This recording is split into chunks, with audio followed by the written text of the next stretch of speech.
Hi everyone, I hope you're all doing well. Thanks for being here. This is the reading for the Aries Full Moon, which is tonight. I believe it's actually a super moon as well. In terms of life here, it's the last day of school holidays for us. So my children are playing outside as I'm trying to record this. I've tried to find a quieter spot, but really there are no guarantees in terms of what might happen in terms of background noise. Now, my microphone, I'm happy to say, is pretty good at blocking out most noises, but I guess if it gets noisy, I'll just pause the recording and then resume when things settle. But anyway, we'll go through this video. We normally follow the format of looking at the astrology chart briefly and then looking at a tarot spread for the event. Now, I can often see a connection between the astrology and the tarot, but if you're not interested in the astrology at all, you can just skip through to the tarot section. The timestamps for each section will be in the description box. Before we start, we'll just do our love pause as we usually do. This is where we pause the video and send some love out into the universe. Now, another option is to do a Ho'oponopono prayer, and that's where you say the 4 sentences. Thank you, I love you, I'm sorry, and please forgive me. So thank you to everyone who takes part in this pause that we're doing. So the time to pause is now, and I'll see you all on the next slide. Okay, so this here is our chart for the Aries full moon. So this full moon is seen as one that is fiery typically, and I'm noticing here that the ruler of the full moon is Mars, and it's in Scorpio, so that's perhaps going to intensify things a little more. So Mars is obviously the ruler of Aries, and Scorpio is actually co-ruled by Mars as well. So it's not a difficult sign for Mars to be in. Really, Mars can be expressive in Scorpio pretty well. Now, anyway, what I've done here is my usual thing. I've highlighted the lunar axis in purple. So the sun is over on the right-hand side. It's in the sign of Libra, and obviously exactly opposite that is the moon in the sign of Aries on the left side of the chart. Excuse me, this cough is quite slow to improve. But anyway, we're looking at a 14-degree point. So if you've got your birth charts, you can have a look at that and see if it's got any specific relevance to you. Now, there are no actual aspects directly to this full moon, and there are actually only a couple of other things to mention. So I'll go through those and then we'll close this out fairly quickly, I think. So we've got highlighted in yellow that outer planet alignment that's been going on for a while. It's a minor grand trine. So on the left around 9 o'clock, we've got Saturn retrograde in Pisces, Neptune retrograde in Aries, just about to move back into Pisces as well. So they're very close, they're conjunct. And then up at around 11 o'clock, we've got Pluto retrograde in Aquarius. And then down at about 7 o'clock, we've got Uranus retrograde in Gemini. So these are all, like I said, they've been working together for quite a while. And I tend to see it as all part of some sort of cosmic plan, really, that they're all working on together.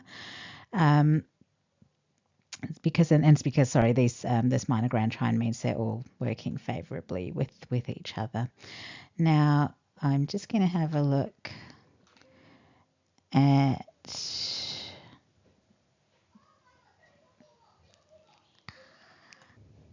sorry guys, I'm just having a technical issue with my screen. It seems to be frozen. I'll see if I can get it right. Yeah, okay. So the other aspects here. So we've got a square here between Mercury in Scorpio and Pluto in Aquarius. So Mercury in Scorpio is highlighted in that sort of green shade.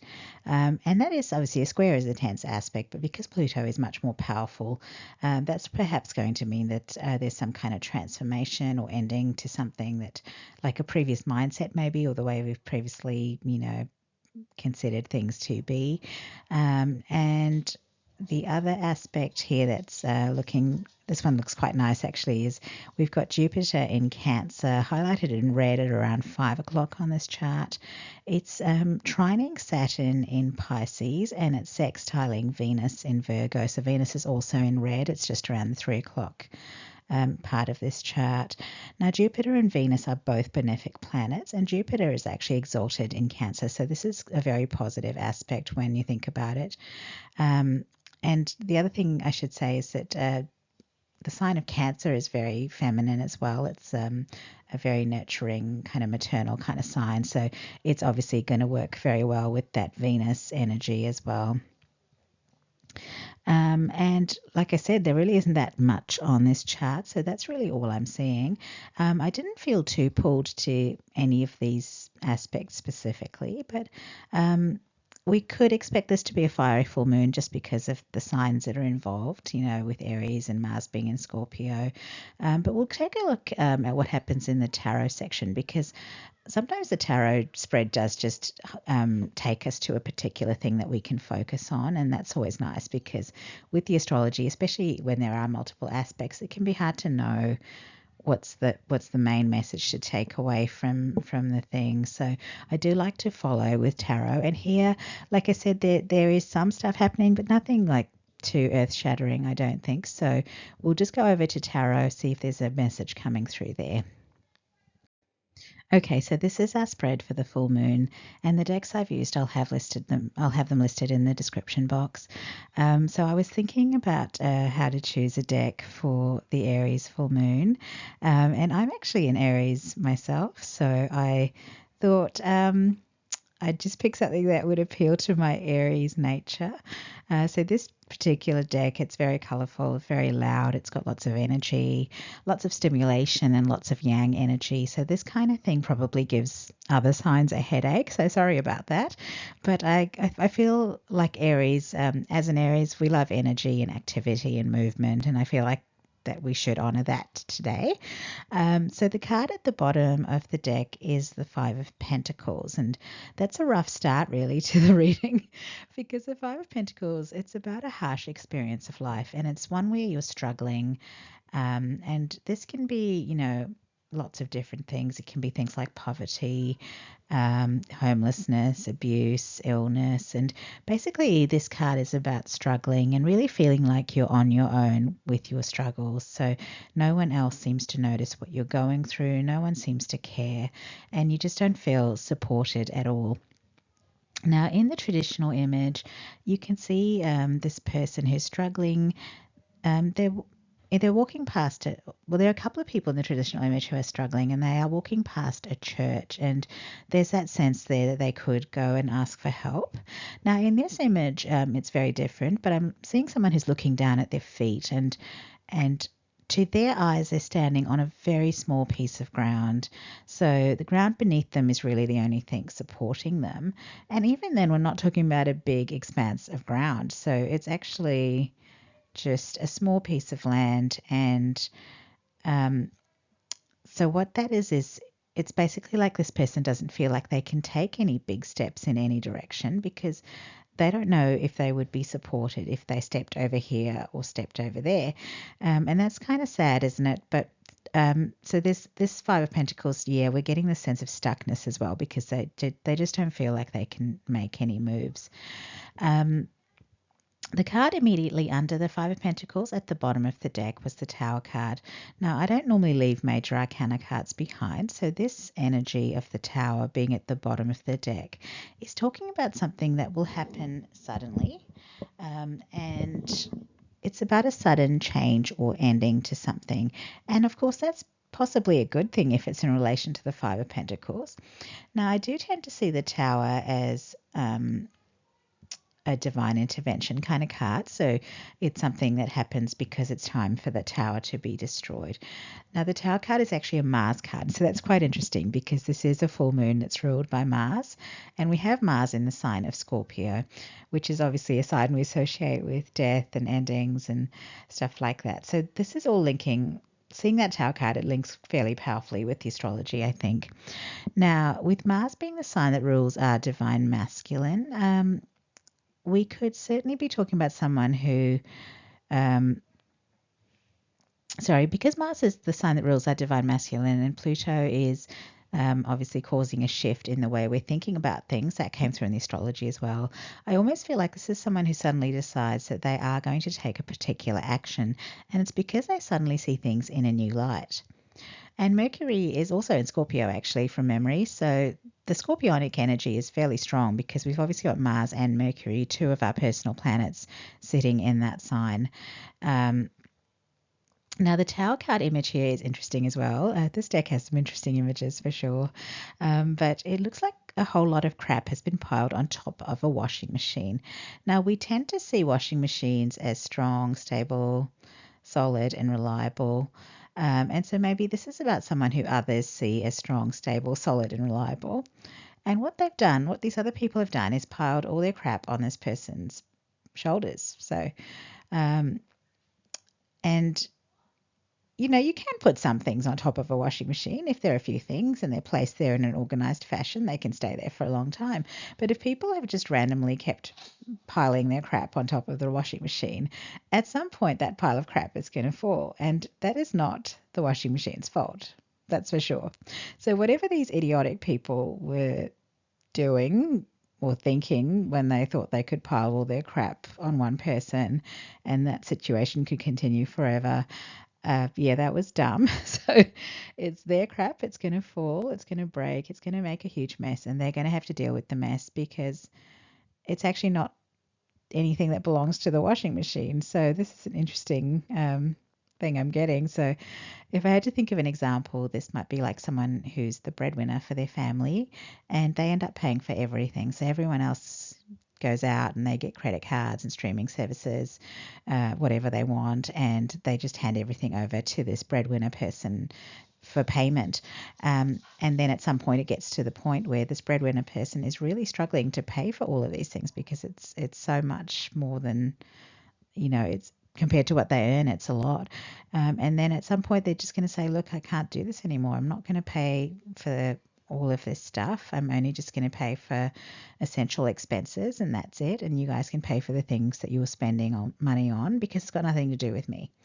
And so the family, of course, will probably lose it because maybe they don't earn enough money for the high life they've been living. So, and they can't exactly ditch the things they've signed up for. So they'll still have like phone contracts and gym contracts and car loans and these things. It's all in their name. So they're going to have to pay for these things. But it's like I said, it's not this breadwinner person's problem. It's these people that sign the contract. So it's their problem. So that's just an example, but maybe this is why this could be a fiery full moon. Maybe there's some reactions there. Now, I'm actually just looking at the rest of the tarot cards, and I feel like this tower realization and its effects might already be underway. And I'll explain why in a moment. But the first card here in this main spread is the Six of Wands. So this was someone I feel who was once winning at life. They were successful in whatever they were trying to succeed at. Looking at the body language of this person on this card, they were happy and confident. They were proud of their success and accomplishments. So I guess they were doing well, and then things started to go wrong for them because they ended up in this Five of Pentacles energy.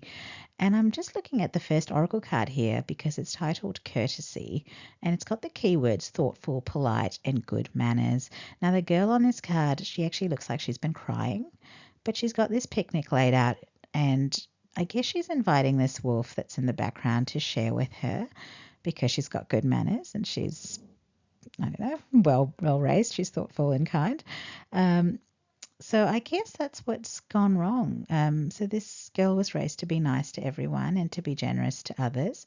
And so when her life was blessed with success and blessings, the wolves came in to take advantage of this person's open nature. So I should say, I don't know if I said she, but like this reading could be a male or female, but I might have said her because it's a girl on the card. But the message is that this person, they had all these blessings and they just felt like they had to share with others. And this just got taken advantage of big time. And the fact that in this image this girl has been crying, it's kind of saying to me that the wolves weren't even nice to her, like they just took advantage of her. So that's pretty awful. So this person, they were doing well at life, and then all these kind of opportunistic types piled in and tried to, put all their stuff on this person. So that's how they ended up in that Five of Pentacles energy. Now, I was saying before that I think the Tower might have already crumbled, and that's because of this middle tarot card we've got here. So this would be the card I see as the present energy, and this person is in the Nine of Pentacles energy. That is a really nice card, by the way, and it's a big jump up from the Five of Pentacles. Now, the Nine of Pentacles is a card that speaks of financial independence, wealth and financial independence, and it sort of does make sense to me, because if we're talking about a situation where people have been leeching off someone, as soon as the person cuts off their access, that person's situation is going to improve. So in this storyline, this sounds like someone who does have a good income, because they were in Six of Wands energy. You know, they had accomplished things in their life, so they did have a good income. And so basically, as soon as they stop paying for everyone else, basically their financial problems are over, because they definitely earn enough money to look after themselves. And the other thing to say is that these people who were leeching off this person, they weren't even nice people. Like, they were actually detrimental to this person's well-being. So I feel like with that wolf imagery, I feel like they were cruel and self-serving. And so by breaking free of these people, this person is actually going to feel a lot better as well. Now, in this Nine of Pentacles card, we do have someone in a wheelchair, so perhaps they're still recovering from things they've experienced in the past, but they're in a quiet, peaceful setting now, and it looks quite nice. So the oracle card above this is titled Nature, and I guess with the scene we've got below, this person could be spending a lot of time in nature. Now, the numerology deck that I've used here, the cards are basically all the same image. It's a Merkaba, but the color scheme varies, so the combinations vary. So I do see the colors on these particular cards as meaningful. So here we have a green background and a purple Merkaba. So the green background would relate to the heart chakra, and the purple would relate to the crown chakra. So the crown chakra is obviously where we experience our spiritual connection, and the heart chakra it relates to, you know, giving and receiving love. So I feel like it might be these two chakras that are being healed at this time. And the same colors, I'm sort of seeing them on the next card as well, which is the shadow work card. And I'm also seeing a bit of pink there. So that's a color I associate with self-love and compassion. And there's a butterfly on that image as well, which speaks of transformation. I'm also seeing these white flowers blooming, and that's sort of making me think of someone who's growing in their enlightenment. And the key words on this card are forgiveness and unconditional love. So that's lovely to see. So this person is doing the work to heal themselves. Not just healing from what they've experienced, but also healing the underlying dysfunction that led them to accept being treated badly by others. So they're giving themselves a lot of love and compassion. They're forgiving themselves for what they allowed to happen. And they're also forgiving those who they might see forgiving those who hurt them. So I guess they might just see those people as wolves being wolves, and not really knowing how to be anything other than predatory. So I guess they're forgiving the wolves for being wolves, and they're releasing them. I feel like they've cut these people off physically, and now they're releasing them energetically as well. So they're not holding on to any bad feelings towards these people. They're just letting them go. And the card that's coming up for the future position is the Ace of Cups, which is just wonderful, because this is a card about happiness and love coming into a person's life, and their experience of life basically becoming more than they could have hoped for. So this card shows a cup of tea with some objects floating around in that cup. I'm drawn to the rubber ducky in the image. It makes me think of the inner child, so I feel like this person is, looking after, trying to treat their inner child in ways that perhaps they weren't treated before, and like really sort of indulging their inner child, loving their inner child. And then I'm also seeing, sorry, my screen keeps freezing. Sorry, guys. there are these cubes of sugar besides this cup. So this person can basically, with that imagery, they can add as much sweetness to their cup as they want to. And there are flowers in and around the cup as well. So I feel like, again, with this is talking about beauty, so they can decide how much beauty they want to bring into their experience as well. Now, there's only one cup in this image, so this might actually all just be about self-love. I'm feeling the contrast of that with the earlier card image where the person was unhappy and sharing their picnic with these unpleasant people. So I feel like this image now is showing someone who is on their own and actually feeling really happy on their own. And I just thought of the song by Miley Cyrus, Flowers, and there's a line in that song, I can love me better than you can. So yeah, that song coming through is also making me feel like this is happiness that comes from loving and caring for oneself. So I guess that might be the message that wants to come through with this Aries full moon. We shouldn't be so desperate for love that we allow ourselves to be abused and exploited. And why would we do that when we have so much love inside us that we could be giving to ourselves? I tend to see the aces as cardinal energies in tarot. So this card would relate, for me, it would relate to Cancer because that's cardinal water energy. And in the astrology, I did say we have Jupiter exalted in Cancer, and it's in that sextile to Venus. And I was saying that Cancer is a maternal sign in terms of its what the house, it relates to the fourth house, which is a maternal, nurturing kind of space. And Venus is obviously the planet we associate with the divine feminine, and the energies of love and nurturing are very much related to the divine feminine. So that sextile between Jupiter and Venus is showing up as significant, I guess, at this full moon. And remember, Jupiter was also trining Saturn in Pisces. Now, Saturn is the planet we associate with structures, and it's in the mutable water sign of Pisces.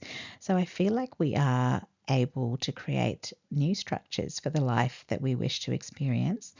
And also remember, Saturn and Neptune, they have started new cycles in Aries, and these retrogrades are like their last kind of revisitation of the old cycle. So they're re-entering Pisces for a brief period, and then they'll come back to Aries. So I feel like these retrogrades are perhaps serving the purpose of just going back to make some final adjustments to things. And I feel like when these planets go direct and move back into Aries, that's going to mean that our focus is very much on the next chapter of our lives and what we want it to be. So I feel like we're going to be wanting it to be as satisfying, as fulfilling as it can be. So I really love this message, guys, and I hope you do too. And I was just looking, my one last look that I do for numbers, and I just noticed we have 38 and 74 in the top row, and they're both 11, so that's giving us an 11-11. So I do feel like this self-love message is of great spiritual significance at this time. Now, I'm not actually seeing anything else to talk about, so I'll stop the reading here. And I'm sorry if that felt really disjointed. It just had my screen keep freezing up, and so I had to keep kind of fiddling with that. I guess it was just a distraction. Sometimes we get those with the important messages, don't we? So don't let that stop you from getting the message.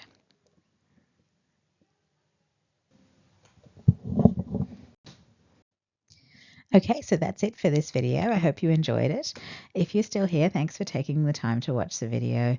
If you enjoyed the video, I hope that you will give it a like, and you can leave a comment too if you would like to. If you like the videos that I do, please consider subscribing to the channel. I would love to see the channel grow in that way. To everyone who's already subscribed, thank you so much for your support. So that's it, everyone. Take care, and I hope that I'll see you all again in another video. Bye.